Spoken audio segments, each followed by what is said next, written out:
Exercise 18.2 question 1, if y varies directly as x, इसका मतलब है y डायरेक्टली प्रोपोर्शनल है x के। आपके पास दो तरह के वेरिएशन होते हैं, एक डायरेक्ट वेरिएशन, इसका मतलब ये होता है कि जैसे देखें y जो है वो डायरेक्टली प्रोपोर्शनल है x के। इसका मतलब ये है कि अगर आप y क्वांटिटी को इंक्रीज करते हैं तो x अपने आप बढ़ जाएगी, अगर आप एक क्वांटिटी को बढ़ाएंगे तो दूसरी क्वांटिटी खुद ब खुद बढ़ जाएगी। और सेकंड है आपके पास इन्वर्स वेरिएशन। इन्वर्स वेरिएशन में आप वैल्यू को डिवाइड में लिखते हैं और इसका मतलब ये है कि अगर आप एक क्वांटिटी को बढ़ाएंगे तो दूसरी क्वांटिटी कम हो जाएगी। इन्वर्स वेरिएशन का ये मतलब होता है। तो आइए अपने क्वेश्चन को सॉल्व करते हैं। y डायरेक्टली प्रोपोर्शनल है x के। अब ये जो प्रोपोर्शनल का साइन है इसको अगर आप हटाते हैं तो आपने लगाना होता है is equal to constant. Constant आपके पास k है तो y is equal to kx हो गया। इसको आप नाम दे दें इक्वेशन 1 का। अब आपने k की वैल्यू फाइंड करनी है तो आप क्या करेंगे, y और x की वैल्यू को इक्वेशन 1 में पुट कर देंगे। y is equal to kx, ये है आपकी इक्वेशन 1। अब इसमें आपने क्या करना है, y की वैल्यू पुट करनी है। y की वैल्यू आपके पास 10 है, k आपका एज इट इज आ जाएगा, x की वैल्यू आपके पास 3 है। 3k से मल्टीप्लाई हो रहा है, इसको लेफ्ट हैंड साइड पर ले जाएं तो ये 10 से डिवाइड हो जाएगा। 10/3 आपके पास आ गई k की वैल्यू। अब आपने फाइंड करना है, फर्स्ट पार्ट है आपके पास y in terms of x। तो अगर आप इस k की वैल्यू को इक्वेशन 1 में पुट करेंगे तो आपके पास आ जाएगा y in terms of x। तो इक्वेशन 1 है आपके पास y equal to kx। y equal to आप एज इट इज लिख दें, k की वैल्यू आपके पास 10/3 मल्टीप्लाई बाय x। तो ये हो गया आपका y in terms of x। अब आपने सेकंड पार्ट फाइंड करना है, अपने y की वैल्यू फाइंड करनी है, x की वैल्यू 6 पुट करनी है। तो आप क्या करेंगे, इस इक्वेशन में x की वैल्यू पुट कर दें। अब ये आप सेकंड पार्ट फाइंड कर रहे हैं तो y equal to 10 divided by 3, x की वैल्यू आपके पास 6, 3 1 ज़ा 3, 3 2 ज़ा 6। y की वैल्यू आ जाएगी आपके पास 10 को आप 2 से मल्टीप्लाई कर दें, आपके पास 20 आ जाएगा।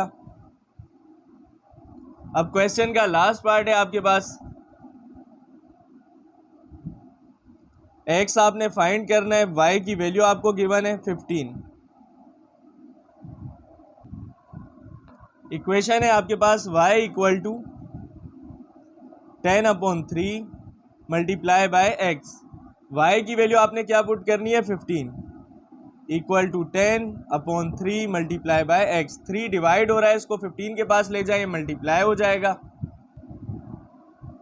15 multiply by 3 equal to 10x। 15 को आप 3 से मल्टीप्लाई करेंगे, आपके पास 45 आ जाएगा, इक्वल टू 10x।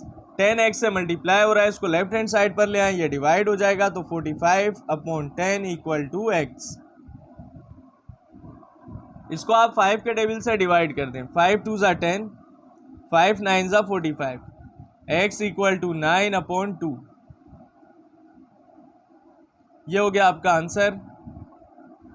क्वेश्चन 1 हो गया आपका कंप्लीट।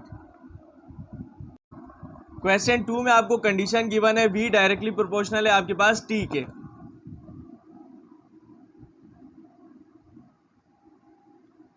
अगर आप प्रोपोर्शनल का साइन हटाते हैं तो आपके पास आ जाता है इक्वल टू कांस्टेंट। कांस्टेंट आपके पास k है, तो इक्वेशन बन गई आपके पास v equal to k multiply by t। इसको आप नाम देते हैं इक्वेशन 1 का। अब आपने क्या करना होता है, सबसे पहले कांस्टेंट की वैल्यू फाइंड करनी होती है। कांस्टेंट है आपके पास k, तो आप k की वैल्यू फाइंड करेंगे। आपको क्वेश्चन में v की और t की वैल्यू गिवन है। v आपको 15 दिया हुआ है और t आपको 24 दिया हुआ है। इन दोनों को आप क्या करेंगे, इक्वेशन 1 में पुट कर देंगे। v equal to k t, ये है आपकी इक्वेशन 1। अब इसमें आप v की जगह क्या रखेंगे, 15, k आपका एज इट इज आ जाएगा, t की वैल्यू आपके पास 24। 24 k से मल्टीप्लाई हो रहा है, इसको लेफ्ट हैंड साइड पर ले आए, ये 15 से हो जाएगा डिवाइड। 3 के टेबल से इसको कैंसिल कर दें, 3 5 ज़ा 15, 3 8 ज़ा 24। के की वैल्यू आ गई आपके पास 5/8। अब क्वेश्चन का फर्स्ट पार्ट आपको कह रहा है the equation connecting V and T. ऐसी इक्वेशन लिखकर दिखाएं जिसमें बी और टी मौजूद हो और के की वैल्यू भी उसके अंदर हो। तो आप क्या करें, इस के की वैल्यू को इक्वेशन 1 में पुट कर दें। इक्वेशन 1 है आपके पास v इक्वल टू के टी। अब आपने के की वैल्यू इसमें पुट करनी है। v इक्वल टू के की जगह आप रखें 5/8 मल्टीप्लाई बाय टी। इसको आप नाम दे दें इक्वेशन 2 का, और ये आपका फर्स्ट पार्ट का आंसर है। अब आपने सेकंड पार्ट फाइंड करना है। सेकंड पार्ट में आपको v की वैल्यू फाइंड करनी है। t की वैल्यू आपको गिवन है, t की वैल्यू आप इक्वेशन 2 में पुट कर दें। इक्वेशन 2 है आपके पास v equal to 5/8 multiply by T. v equal to 5/8 आपने एज इट इज लिखना है, t की वैल्यू आपके पास 30 है। तो आप इसको कैंसिल कर दें, 2 4 ज़ा 8 होता है आपके पास, 2 1 ज़ा 2, 1 पड़ोसी को दें, 2 5 ज़ा 10 हो गया। 15 को आप 5 से मल्टीप्लाई करें, आपके पास आंसर आएगा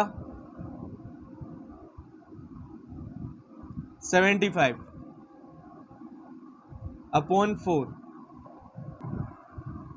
तो v की वैल्यू आ गई आपके पास 75/4। ये हो गया आपका सेकंड पार्ट का आंसर।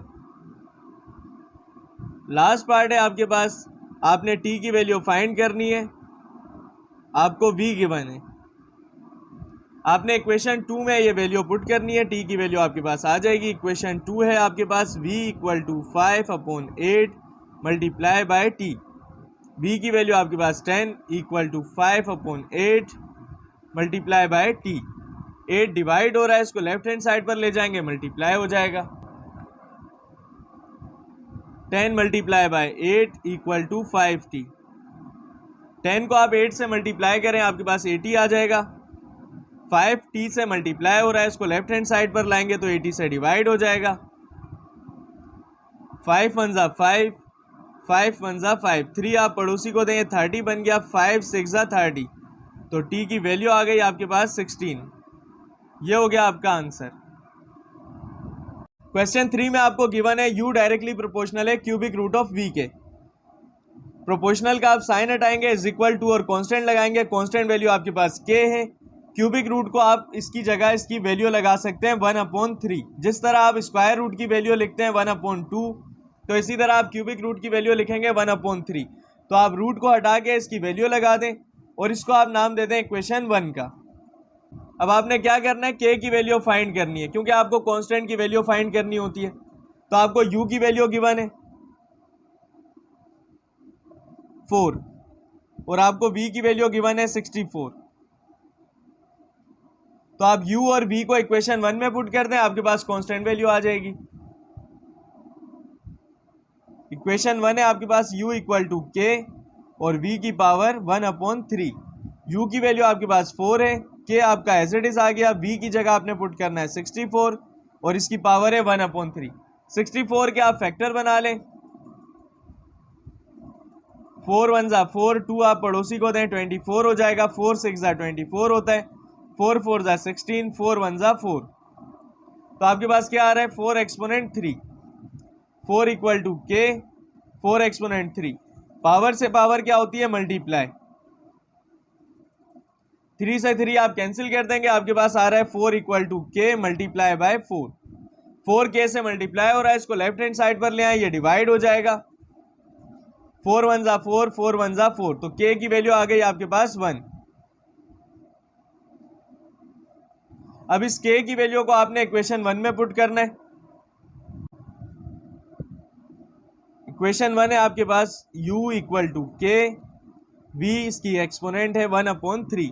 अब आप इसमें k की वैल्यू पुट कर दें, तो u इक्वल टू के की वैल्यू आपके पास 1 है, v और इसकी पावर 1/3।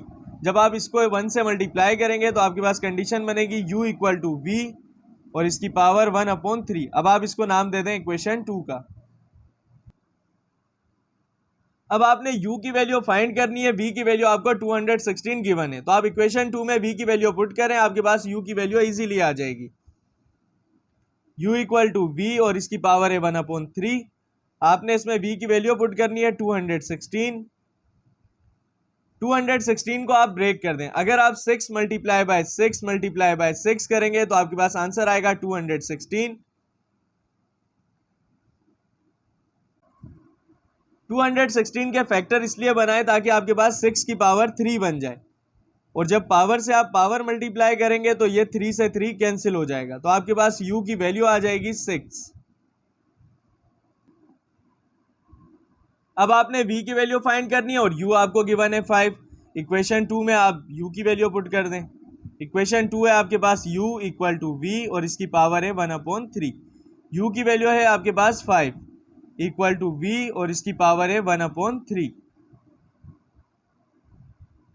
अब आपके पास एक्सपोनेंट है 1/3 और हमें एक्सपोनेंट नहीं चाहिए, एक्सपोनेंट हमें ख़त्म करनी है। तो एक्सपोनेंट खत्म करने के लिए आपको क्या करना पड़ेगा, क्यूब अप्लाई करना पड़ेगा। तो आप लिखेंगे यहाँ पर taking cube on both side.